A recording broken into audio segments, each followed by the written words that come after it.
The colors of John Wick, the movie, make me very mad. John Wick, the movie, is a tragic tale of how the thirst for vengeance destroys a man. Our protagonist, John Wick, the man, is ripped away from his idyllic life of taking videos of his wife on the beach by horrible happenstance and a smidgen of dog murder. He's a man unraveling. He is ripping apart at the seams under the stress of his lust for dark vengeance and retribution. John Wick, the movie, is a cool action movie and a 7 on the Red Redemption scale. It stars Keanu Reeves and makes gun combat feel like this euphoric Bruce Lee flavored cocaine trip instead of feeling stationary and facile like it does in some other films starring Mr. Reeves. Our protagonist, John Wick, the man, is so cool and so badass, and I want him to hurt me and also make me feel safe. John Wick, the movie, is a workplace comedy where the workplace is a secret underground world of complex contract killers. We follow former Employee of the Month, John Wick, as he is forced out of retirement in order to be witty and shred documents if documents were people, and shredding was... shredding. Part 1. John Wick, the movie, is deeply incoherent and lacks internal logic. John Wick, the movie, occupies a superposition between Greek tragedy, mundane comedy, and Kill Bill Crazy 88 fight, never collapsing into any of them. But it doesn't occupy all three positions equally. It deeply wants to be a crazy action movie. It's structured to be one. It's 90% cool headshots and 10% cool body shots, but it doesn't let itself be one. This base desire to be a crazy action movie permeates every single aspect of the film. It's structured like a video game, presenting you with loops of location, enemies, boss encounter. Every character has a gimmick. We have the sumo dude, crazy violin murder lady, and the movie clearly wants to keep presenting you with more and more gimmicky characters. And through all of these encounters, a tone is established, and that tone is the tone of crazy action fun. They even got this dude, Yayan Huyan, aka Mad Dog from the Raid Redemption, to be in the third one. For context, here's a clip of Yayan Huyan. God, he's just so fucking cool! But the movie is bogged down by a boringly delivered tragic plot. Despite the disparate elements of the movie communicating a tone that is crazy action fun time, the movie is bogged down by a boringly delivered plot. Most of the non-action scenes are just language shot reverse shot festivals with one or two categories. Category 1. Haha, witty dialogue. Category 2. Oh no, mad, sad. Go took your wife. The non-action scenes in this movie are like the worst kind of bisexual, able to go both ways but not willing to experiment. This incongruity between crazy action fun time elements and sad God took your wife elements reflects the film's ultimate reluctance to let go of the standard cinematic formula, which makes it feel inconsistent and stops it from achieving its true potential. This issue is encapsulated, exemplified, illuminated, and shown by the colors. Let me explain!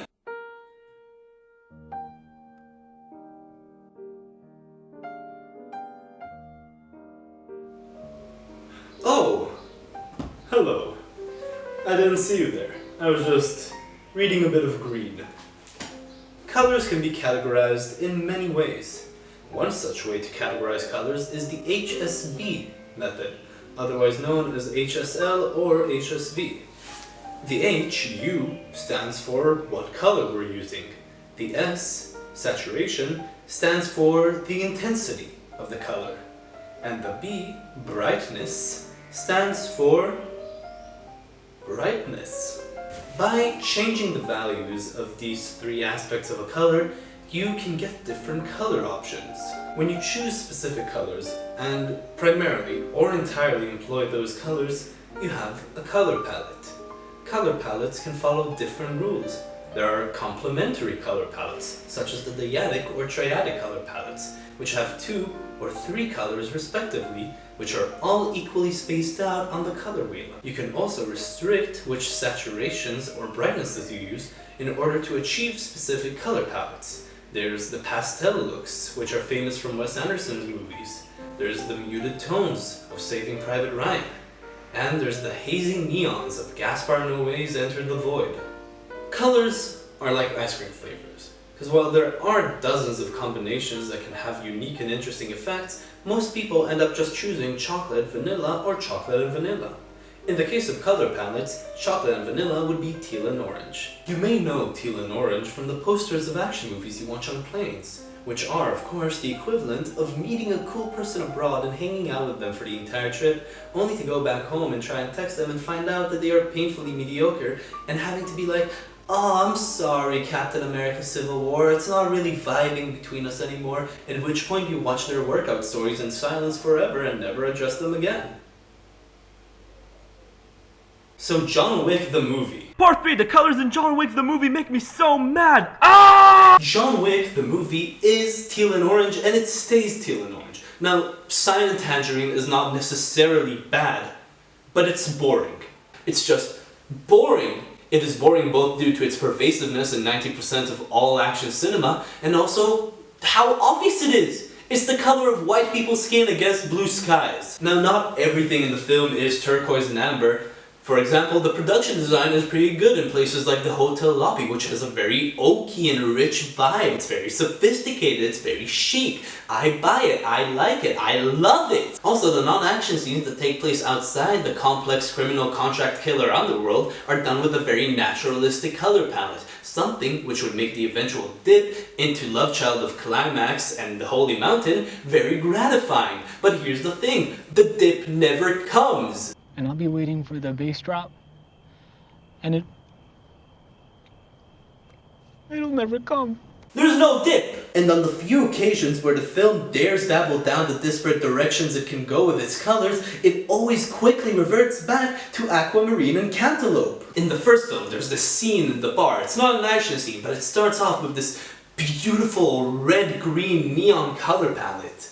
The oversaturated chartreuse instills that, much like the drinks, this place is toxic, it's poisonous. The contrasting neon scarlet reflects the bloodlust present in both John Wick, the person, and the other inhabitants of this bar. Then we immediately go to reverse shot of John Wick, the person's face, and this other dude, and they're talking, and it's all overpowered, bathed in teal and orange again. Chapter 2, let's go. The concert fight scene spends a considerable amount of time on a stage that, like my insides, is lined by pinks and reds. However, the scene is also entirely washed out by sapphire lanterns, and the entire surrounding is squashed, teal and orange. John Wick, Chapter 3. We're back in the bar. The entire scene is in that red-green neon that we talked about before, and I yelled in joy when I saw this. But this was an Icarus flight of fancy. My soul was quickly shot down by the intrusion of many uniformed men with sky-toned flashlights drowning out the vibrant greens with the same ease one may drown a small child. Again, the police ruin everything.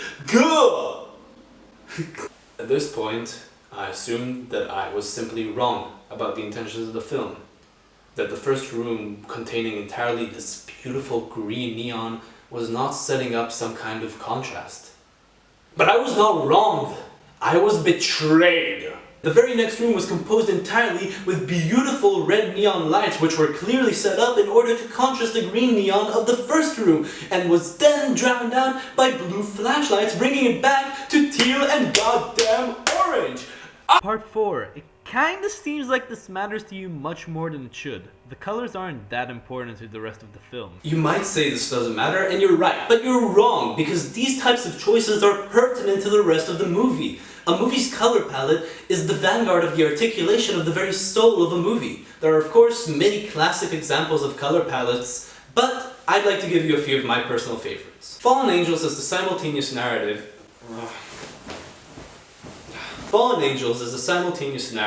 of a hitman who wishes to quit against his partner's wishes, and a mute person who falls in love with a woman who is looking for the prostitute who stole her boyfriend.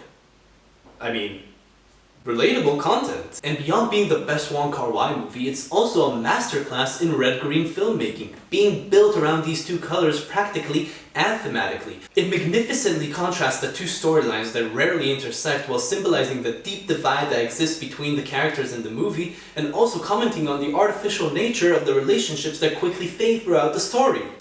Do the Right Thing is the story of rising tensions in a city block being further perpetuated by it being, in layman's terms, hot as fuck. The filmmakers painted the city block in reds and oranges in order to bring across to the audience the heat wave that was plaguing the characters. And it's so well done that when I showed this in midwinter in my movie club, people asked for the AC. That's a real story. It's hot as fuck, but I want to complete the look, so I'm putting it back on. Napoleon is a 1927 5.5-hour biopic about Take a Wild Guess. Even back then, they were able to use colors better than John Wick the movie, creating some truly awe-inspiring images by tinting the film different colors. These images and their grandiose nature converses with the film's immense runtime in order to generate a vibe that is truly worthy of the term historical epic. Eraserhead is David Lynch's feature-length debut and also a metaphorical horror story about the dangers of not using protection. Blah! Children! It's also black and white, which makes it an odd choice for a conversation about colors, until you realize it's a very specific starkness and value of black and white. It's not so much as black and white as it is dark abysses and blinding heavenly lights assaulting you in the same way that they assault Henry throughout the story. Now earlier I mentioned The Raid Redemption, aka the best action movie ever made, as a positive example. And you might be saying, no, The Raid has a very muted color palette, relying mostly on grays and greens. And while yes, that is true, you only think it contradicts what I've been saying because you haven't been listening to me, you insolent fool! The Raid delivers a completely different experience to John Wick the movie. It is an operation gone wrong, a tense and desperate struggle for survival against unbelievable odds. It is not a power fantasy. John Wick, the man, never hides in a closet for 8 minutes and gets scars on his face as a result. No, he's a terrifying grandmother sorceress, a human Fez dispenser substituting bullets for candy. Besides, I've already shown that John Wick, the movie, clearly wants to have crazy colors. There's an obvious distinction between the muted tones of real life and the vibrancy of the criminal underworld. In contrast, The Raid is like the action movie equivalent of Children of Men, deeply devastating and distressing. John Wick, the movie, is not and should never be Children of Men. Ultimately, the colors of John Wick, the movie, reflect an unwillingness to go beyond convention, even though every conceptual aspect of the movie begs to do so. It is a microcosm of the franchise's stilted nature because that stilted nature exists in every other aspect of the film too, as discussed in part 2.